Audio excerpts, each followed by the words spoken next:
सुहाग की सेज। सोनिया सुहाग की सेज पर सजी धजी मुंह ढक बैठे मन में कई अरमान लिए अपने पति का इंतजार कर रही थी। नितिन ने अपना तकिया चादर उठाया और सोफे पर जाकर बिना कुछ बोले ही सो गया। सोनिया को समझ नहीं आया उसका क्या कसूर है जो नितिन इस तरह का व्यवहार कर रहा है।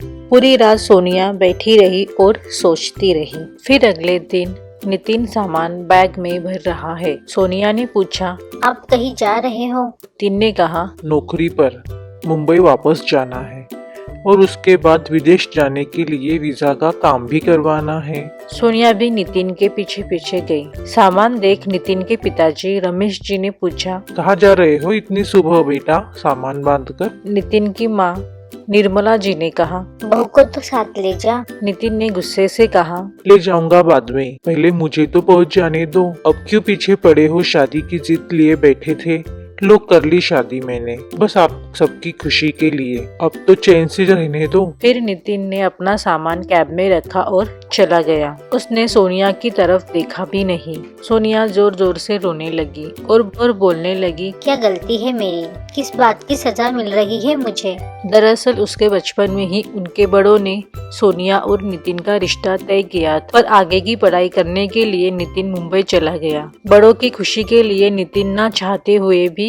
नितिन ने शादी के लिए हाँ कर दिया था। फिर सोनिया और नितिन की शादी हो गई। फिर उसकी सासू माँ निर्मला जी उसके कमरे में आती है और कहती है, बेटी तो अपना दिल छोटा मत कर, सब ठीक हो जाएगा। विदेश जाकर नितिन ने फोन किया, सबसे बात की, पर उसका जिक्र तक नहीं किया। दिन बस बीत रहे थे। फिर एक दिन निर्मला जी की बेटी नेहा आंखों में आंसू लिए उनके घर आती है और जोर जोर से रोने लगती और कहती है, उसके बेटे राजू के दिल में छेद है, इस कारण उसका ऑपरेशन करवाना पड़ेगा, जिसके लिए रुपयों की जरूरत है। इतने रुपए कहाँ से लाऊंगी? और रोने लगती है। सासू माँ ने अपने कुछ जेवर दिए और कहा, इन्हें बेच दे, पर इनसे ज्यादा रुपए तो नहीं मिलेंगे माँ।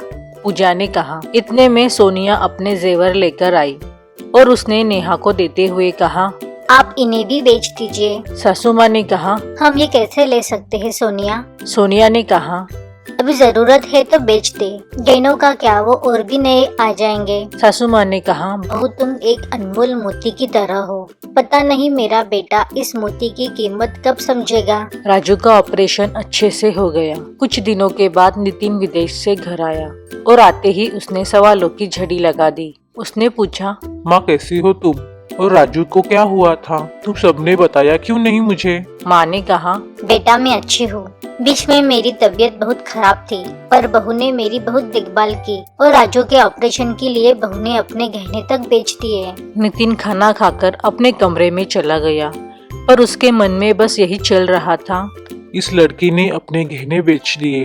नितिन सोच रहा था कि सगा बेटा होने के बावजूद वो इस घर को ध्यान नहीं रख पा रहा, और सोनिया तो पराई है, उसे क्या जरूरत है ये सब करने की, जबकि मैंने अब तक उसे अपनी पत्नी के रूप में भी स्वीकार नहीं किया। चाहती तो वह अपने घर चली जाती। कुछ देर बाद सोनिया अपने कमरे में आती है। उसने सोनिया से माफी मांगी और अपनी इस बेरुखी की वजह बताई और कहा, क्या तुम और माँ मेरे साथ विदेश चलोगी? सोनिया ने नितिन को माफ कर दिया और कहा, हाँ।